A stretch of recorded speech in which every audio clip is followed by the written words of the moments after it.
سورہ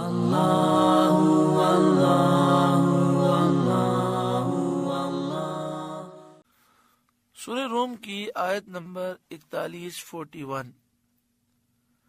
سورہ روم کا 5واں رکوع اور 21ویں پارے کا 8واں رکوع۔ اللہ رب العالمین نے ارشاد فرمایا، ظاہر الفساد فی البر والبحر، چمکی خرابی خشکی اور تری میں، خشکی اور تری میں فساد ظاہر ہوا، بما کسبت ایدی الناس، ان برائیوں کی وجہ سے جو لوگوں کے ہاتھوں نے کمائی، لیذیقہم بعد الذی عملوا، تاکہ انہیں ان کے بعض کرتوتوں کا مزہ چکھائے، لعلہم یرجعون، کہیں وہ باز آئیں۔ یعنی شرک و کفر اور دیگر گناہوں کی وجہ سے قحط سالی، بارشوں کا رکنا، پیداوار کی قلت، کھیتیوں کی خرابی، تجارتوں کے نقصان، آدمیوں اور جانوروں میں موت، آگ لگنے کے کثیر واقعات اور لوگوں کا ڈوبنا اور ہر شے میں بے برکتی ظاہر ہو گئی۔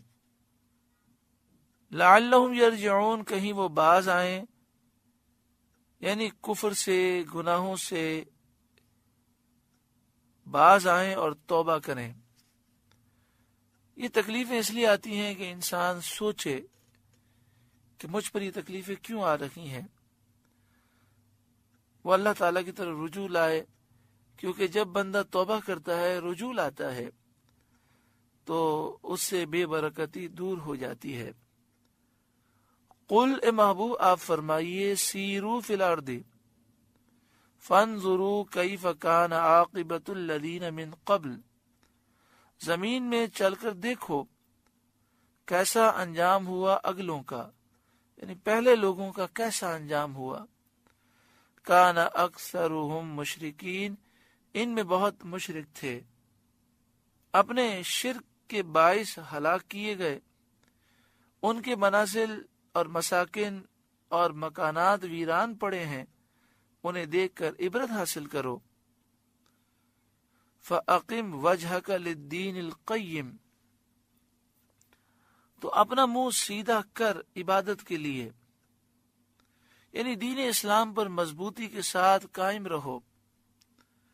من قبل ان یأتی یوم لا مرد له من اللہ، قبل اس کے کہ وہ دن آئے جسے اللہ کی طرف سے ٹلنا نہیں، یعنی قیامت کا دن۔ موت سے پہلے، قیامت آنے سے پہلے توبہ کر لو۔ یومئذ یصدعون، اس دن الگ پھٹ جائیں گے، یعنی حساب کے بعد لوگ الگ الگ ہو جائیں گے، متفرق ہو جائیں گے، جنتی جنت کی طرف جائیں گے اور جہنمی جہنم کی طرف جائیں گے۔ من کفر، جو کفر کرے، فعلیہ کفرہ، اس کے کفر کا وبال اسی پر ہے۔ ومن عمل صالحا، اور جو اچھا کام کریں، فلانفسہم یمہدون، وہ اپنے ہی لیے تیاری کر رہے ہیں کہ منازل جنت میں راحت اور آرام پائیں۔ فلانفسہم یمہدون، یعنی وہ اپنے ہی آرام کے لیے تیاری کر رہے ہیں۔ جب وہ نیک اعمال کر رہے ہیں تو در حقیقت وہ جنت میں اپنے لیے منازل تیار کر رہے ہیں۔ لِيَجْزِيَ الَّذِينَ آمَنُوا وَعَمِلُوا الصَّالِحَاتِ مِنْ فَضْلِهِ، تاکہ اللہ صلہ دے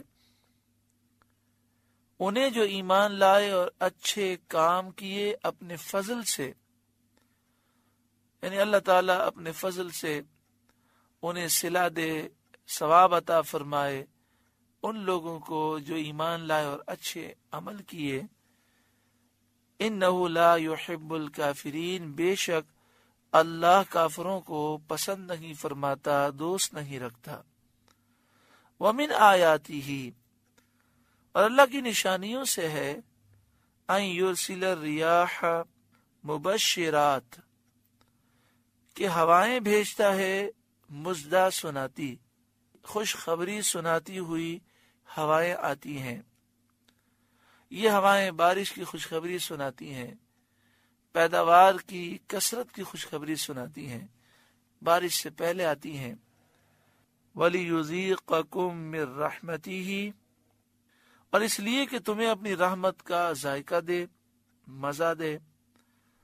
وَلِتَجْرِيَ الْفُلْكُ بِأَمْرِهِ، اور اس لیے کہ کشتی اللہ کے حکم سے چلے، ان ہواؤں کی وجہ سے دریا میں کشتی چلے۔ وَلِتَبْتَغُوا مِن فَضْلِهِ، اور اس لیے کہ اللہ کا فضل تلاش کرو، دریا اور سمندر میں تجارت کے ذریعے روزی تلاش کرو۔ وَلَعَلَّكُمْ تَشْكُرُونَ، اور اس لیے کہ تم حق مانو، شکر کرو، ان نعمتوں کا حق مانو اور اللہ تعالیٰ کی توحید کو قبول کرو، نافرمانی سے توبہ کرو۔ وَلَقَدْ أَرْسَلْنَا مِن قَبْلِكَ رُسُلًا إِلَىٰ قَوْمِهِمْ، اور بے شک ہم نے آپ سے پہلے کتنے رسول ان کی قوم کی طرف بھیجے۔ فَجَاءُوهُمْ بِالْبَيِّنَاتِ، تو وہ ان کے پاس کھلی نشانیاں لائے، جو ان رسولوں کے صدق رسالت پر دلیل واضح تھیں۔ ایسے معجزات اللہ نے عطا فرمائے جو اس بات کی دلیل تھے کہ یہ اللہ کے سچے رسول ہیں۔ تو اس قوم میں سے بعض ایمان لائے اور اکثر نے کفر کیا۔ فَانْتَقَمْنَا مِنَ الَّذِينَ أَجْرَمُوا، پھر ہم نے مجرموں سے بدلہ لیا کہ دنیا میں انہیں عذاب کر کے ہلاک کر دیا۔ وَكَانَ حَقًّا عَلَيْنَا نَصْرُ الْمُؤْمِنِينَ، اور ہمارے ذمہ کرم پر ہے مسلمانوں کی مدد فرمانا، یعنی مسلمانوں کو نجات دینا اور کافروں کو ہلاک کرنا، یہ ہمارے ذمہ کرم پر ہے۔ اس میں نبی کریم صلی اللہ علیہ وآلہ وسلم کو آخرت کی کامیابی اور دشمنوں پر فتح و نصرت کی بشارت دی گئی ہے۔ ترمذی کی حدیث میں جو مسلمان اپنے بھائی کی عزت بچائے گا، اللہ تعالیٰ اسے قیامت کے دن جہنم کی آگ سے بچائے گا۔ یہ فرما کر سید عالم صلی اللہ علیہ وآلہ وسلم نے یہ آیت تلاوت فرمائی، وَكَانَ حَقًّا عَلَيْنَا نَصْرُ الْمُؤْمِنِينَ، اور ہمارے ذمہ کرم پر ہے مسلمانوں کی مدد فرمانا۔ اللہ الذی یرسل الریاح، اللہ ہے کہ بھیجتا ہے ہوائیں، فَتُثِيرُ سَحَابًا، کہ ابھارتی ہیں بادل، ہوائیں آتی ہیں بادلوں کو اوپر لے جاتی ہیں۔ فَيَبْسُطُهُ فِي السَّمَاءِ كَيْفَ يَشَاءُ، پھر اسے پھیلا دیتا ہے آسمان میں جیسا چاہے، قلیل یا کثیر۔ وَيَجْعَلُهُ كِسَفًا، اور اسے پارا پارا کرتا ہے، یعنی کبھی تو اللہ تعالیٰ ابر محیط بھیج دیتا ہے، ایسا بادل ہوتا ہے جس سے پورا آسمان گھرا ہوا معلوم ہوتا ہے، اور کبھی اللہ تعالیٰ بادل بھیجتا ہے متفرق ٹکڑے علیحدہ علیحدہ۔ فَتَرَ الْوَدْقَ يَخْرُجُ مِنْ خِلَالِهِ، تو دیکھے کہ اس کے بیچ میں سے می نکل رہا ہے، یعنی تم دیکھتے ہو کہ بادلوں کے بیچ میں سے بارش نکلتی ہے، بادلوں کے بیچ سے پانی نکلتا ہے۔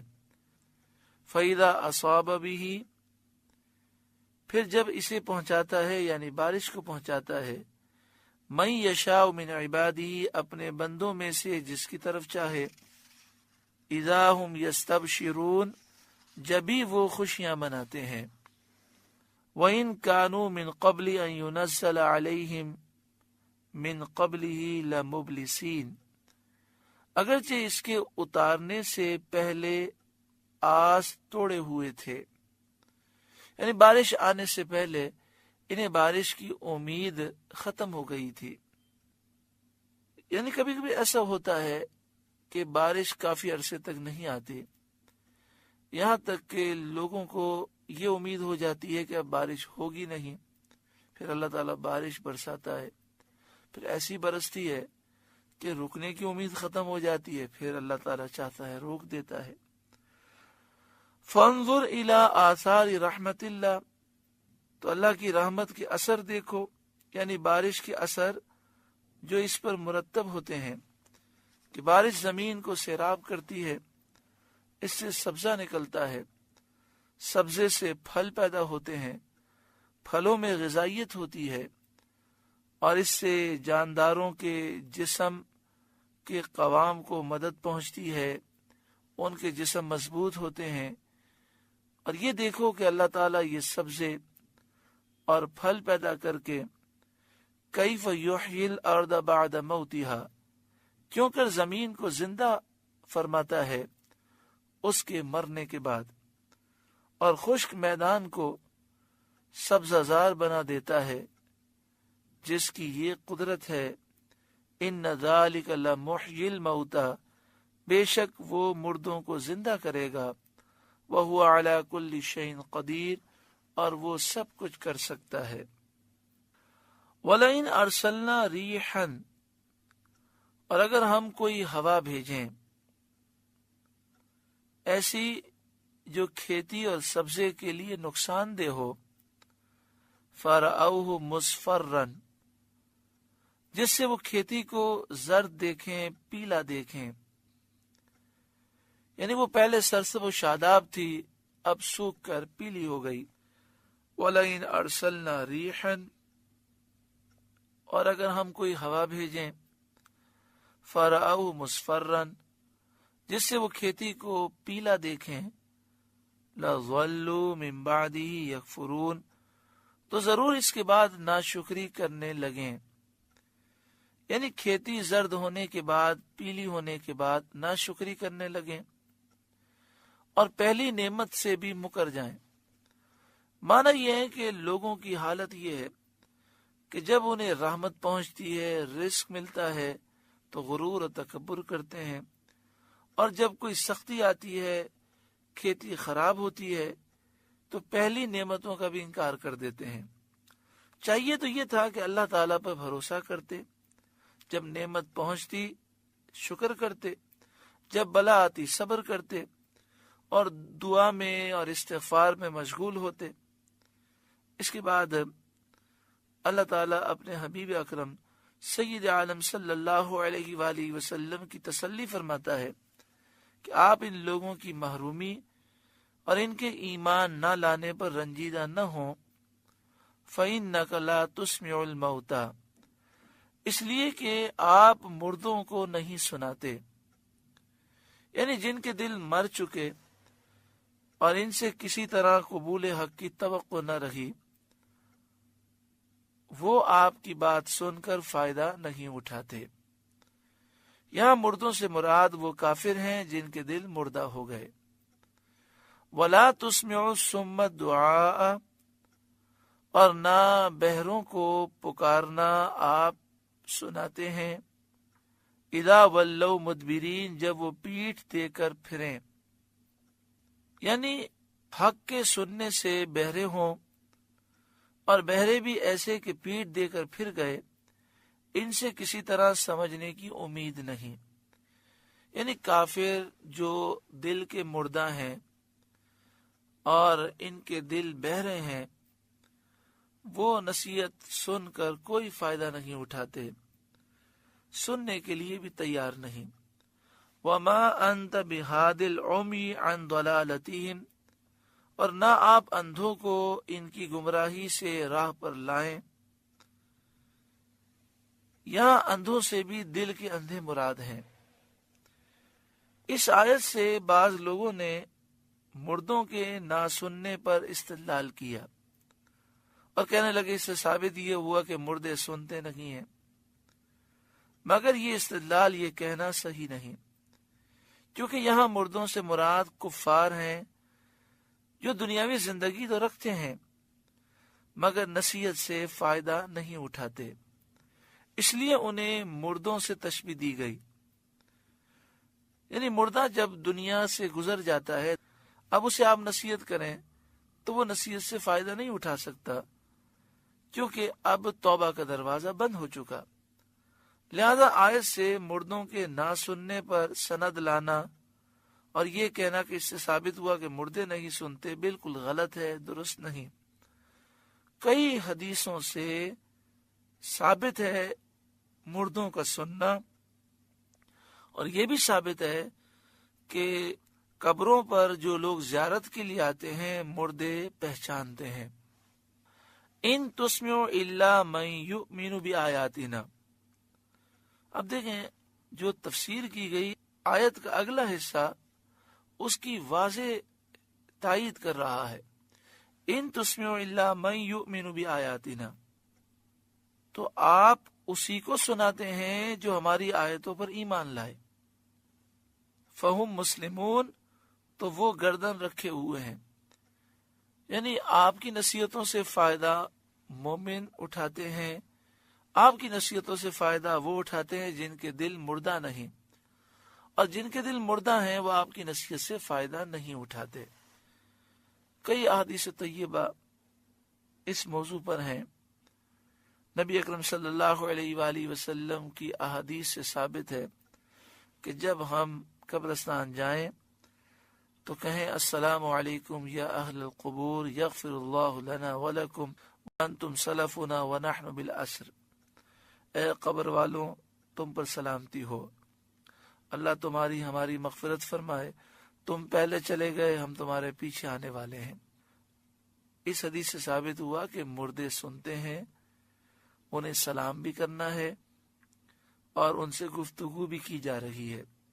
اسی طرح حدیث پاک میں ہے کہ جب کسی رشتہ دار کی قبر پر ہم جاتے ہیں تو اس سے رشتہ دار خوش ہوتا ہے۔ دنیا میں سننے کا آلہ کان ہے، کان کے ذریعے انسان سنتا ہے، لیکن در حقیقت کان کے ذریعے سننے والی روح ہے، اور جب موت واقع ہو جاتی ہے تو روح بدن سے نکل جاتی ہے۔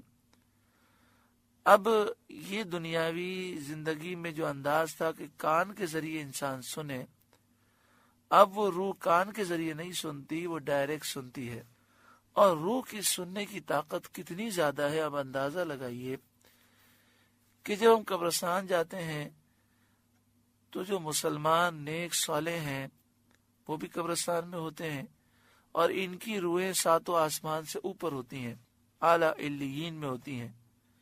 حدیث پاک کے مطابق جب ہم قبرستان میں جا کر انہیں سلام پیش کرتے ہیں تو ساتوں آسمان اوپر سے روح دیکھتی بھی ہے، سلام سنتی بھی ہے، حدیث پاک میں ہے وہ جواب بھی دیتی ہے، لیکن ہم اس کے جواب کو سنتے نہیں ہیں۔ سورہ روم کا 5واں رکوع مکمل ہوا۔ اللہ تعالیٰ اس رکوع کے نور سے ہمارے قلوب کو روشن فرمائے۔ اللہ